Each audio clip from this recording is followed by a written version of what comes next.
माण तालुक्यातील वडगाव येथील दहिवडी फलटण रोडवरील खंडोबा मंदिराच्या उत्तरेला 100 मीटर अंतरावर ओमनी आणि दुचाकीमध्ये झालेल्या भीषण अपघातात तिघेजण गंभीर जखमी झाल्याची मोठी दुर्घटना घडली आहे। घटनास्थळावरून मिळालेल्या सविस्तर माहितीनुसार ओमनी क्रमांक MH45 N6283 ही फलटणकडून दहिवडीच्या दिशेने जात असताना दहिवडीकडून फलटणच्या दिशेने जाणारी दुचाकी क्रमांक MH11 AA 2408 यांची समोरासमोर धडक झाली। यामध्ये दुचाकीवर असलेले एक पुरुष आणि महिला गंभीर जखमी झाली, तर ओमनी चालक ही गंभीर जखमी झालाय।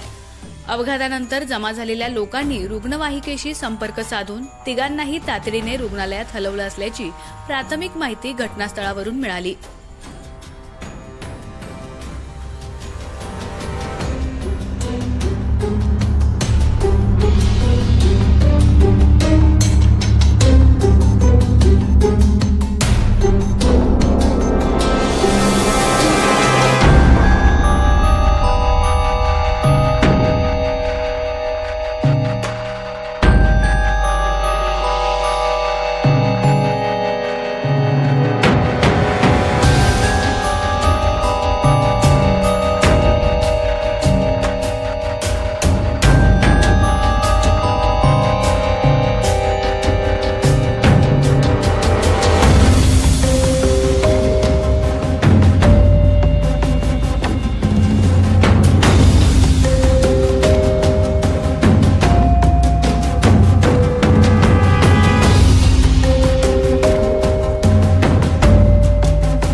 आमच्या खबर गावाकडची या चॅनेलला सबस्क्राइब करा, लाईक करा आणि आमचे व्हिडिओ शेअर करा।